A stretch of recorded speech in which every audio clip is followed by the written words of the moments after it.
Hey guys, back to my series on movies that I love that everybody else dislikes. Now, I will say this particular choice is not one that a whole lot of people hate, but it definitely, I think, gets short shrift. And I think it also gets unfairly lumped in with the third movie of the series. And what I'm talking about, of course, is Beverly Hills Cop 2. I actually imported this set of the trilogy on Blu-ray from the UK, but it's region free. It plays fine over here. But Beverly Hills Cop 2 came out in '87, I believe. And there you are. Excellent, excellent, excellent sequel. Basically takes everything that made the first movie work and ramps it up to, the next level. Some people thought that the movie was obnoxious. It is a bit loud. I mean, it's a Tony Scott movie. He directed Top Gun. He's notoriously an MTV style director, if you will. He makes movies for people with kind of short attention spans, and it kind of shows. He does a lot of quick cuts, a lot of close-ups, or did, I should say. Tragically, he committed suicide. Actually, I think it was, I don't remember, I could be wrong about this, but I think it was 2011 or 2012. But he actually jumped off a bridge, and nobody, still to this day, I don't think anybody knows why. So that's really sad. But he was actually planning to, or they had been talking about getting him back to direct Top Gun Maverick, which is, obviously now as a new director, but I was really hoping that he would do that before that happened. But he's actually the brother of Ridley Scott, if you didn't know that. Anyway, Beverly Hills Cop 2. I was reading, I used to be one of these people who always bought Leonard Maltin's movie guide, back in the day, back when they still published that. That was another end of an era when they stopped doing that. It really sucked. But he actually hated Beverly Hills Cop 2. And then when Beverly Hills Cop Part 3 came out, he said, boy, this is a big improvement over 2. Anybody that says that has not watched Beverly Hills Cop 1, 2, and 3 back to back, because the third film is such, it's so obviously a step down from the quality of the first two that it's ridiculous. Anyway, I love Beverly Hills Cop 2. First off, it established his kind of patented look with his Lions jersey, jacket. He didn't have that in the first movie. I think when people think of Beverly Hills Cop, they think of him in that jacket. But this was the movie that really established that. I absolutely love the music by Harold Faltermeyer. In fact, La La Land Records put these out, and I actually got a copy. Well, I got two. I got the original film, and I got that signed by Harold Faltermeyer himself, which is just awesome. Now, those who don't have the score, as you might imagine, the score is 90% Axel F, the Axel Foley theme, repeated various ways. And anyway, but they also released this, which I was actually more excited to get this score than I was to get the Beverly Hills Cop 1 score, because all of this material has never been released. And I just absolutely love the score. It's driving, the opening scene in particular. In fact, I will link it down at the description. I actually put together my own fan edit of the opening cue of this score combined with Bob Seger's Shakedown as it appears in the film. Well, not exactly, because I put the entire song of Shakedown in the film. It's a rather severe edit of Shakedown, but so I put that together because I just always wanted to hear that as it is in the movie, outside of the sound effects and everything, because the score is just phenomenal. The score, I think, is much better than the first Beverly Hills Cop. Now, the first Beverly Hills Cop is a classic, and I'm not taking anything away from it.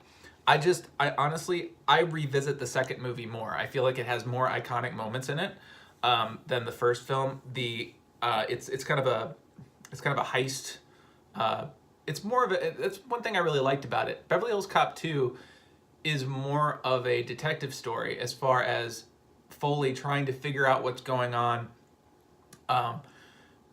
trying to stop these heists from happening, trying to figure out where the next crime is going to be. The first movie was kind of like he suspected a guy at the beginning, and that's just kind of where it ended up. Like, the guy he thought did it, and that was it. He basically spent the whole movie antagonizing him until he, pretty much instigated a gunfight and killed him at the end. The second movie actually has to kind of figure out who's behind this and who has, gunned down his friend. So I actually thought the story was a little tighter for my taste. Also, I really like it's the only film in the Beverly Hills Cop trilogy that was shot 2:3:5:1, or 2:3:9 really. But I love that. I love scope ratio, and I mean all of Tony Scott's movies are scope. So I really thought that lent, or I thought the Beverly Hills Cop series lent well to that that kind of more cinematic look. Really enjoyed that. But yeah, like, I don't understand why Beverly Hills Cop 2 gets this bad rap. It's like, oh, this is like such a drastic step down from. It's more of what you like. If you liked the first one, that's another thing. When you came around to Beverly Hills Cop 3, they lost Taggart, and that really, really hurt, because it was really like the dynamic of those three together. You got, Taggart, Rosewood, and Foley. You got to have those three. When you came around to part 3 and then they replaced Taggart with the other guy, I was like, no, that's. And then what's worse is the excuse for him not being there was that he's retired. So like, how are they gonna, if they ever do make a part 4 like they've been rumoring forever, how are they gonna explain okay, he's back now, but he's been retired for 20 years? I don't understand that. But another thing is, this movie remembers that part of the magic of Axel Foley is the Axel Foley theme. If you watch Back to the Future, if you watch Beverly Hills Cop Part 3, they hardly ever use the original. They use this really bad synthy version, and I know the original was synth as well, but I mean synthier version, updated version of the Axel F theme, and it's awful. It's just more like, I can't even do it because it's going to sound like the original if I just hum it, but the instrumentation is all wrong, and it sounds super corny. This movie does it exactly like the first film did it, and it's great, and it works. And like, there's something about Eddie Murphy's laugh back then, that laugh with that music that just, you're like, okay, I'm in a Beverly Hills Cop movie. They don't do that in the third movie, like, ever. I think there's one scene in Beverly Hills Cop 3. It's right at the end of the movie. Rosewood's been shot. The guy they brought in to replace Taggart's been shot. He's just killed the FBI guy who is a traitor. And they're sitting there laughing about the fact that they're all shot. And Axel starts laughing, and the original theme comes on, and he's laughing. And I challenge anybody to watch. I did it again. Now, Back to the Future. I challenge anybody to watch Beverly Hills Cop Part 3. Get through the whole movie, first of all. Challenge you to do that. But second, I challenge anybody to get to that scene where he starts laughing and the original music comes on, and tell me that does not feel like the most authentically Axel Foley moment in the entire hour and a half or 2 hours, however long the third movie is. It's ridiculous how different the tone is in the third film until you get to that moment. You're like, yes, it has to be this laugh and this music that is this character. And it's amazing that they just totally threw that away for 90% of that film. So there's so much to love about Beverly Hills Cop 2. I think it's the most fun out of the three. You got Billy going crazy on guns, which kind of does flow out of the end of the first movie, where he felt like the big man for telling them all to put their hands up, and he had the gun, and he was in charge, kind of thing. So I think that's a logical. You've got the Rambo 2 poster in his apartment or his house. I love that. I love Axel at the gun club using his real gun because he can't figure out the laser sight. It's just I love that stuff. Absolutely love that stuff. All the heists are done great. The tension's awesome. The chases are great. They even got another Pointer Sister song to kind of like harken back to Neutron Dance from the first movie. Just a lot of fun, and I think people that trash this sequel really just want too much from. I mean, really, like, you wanted a totally different direction. All right, you got Beverly Hills Cop 3, where he's pissed off that somebody, again, spoilers, but killed Inspector Todd. Like, okay, I get it. They were close because he was really his boss, and they had a love-hate thing. But no, they really weren't close. Like, he just, I don't know.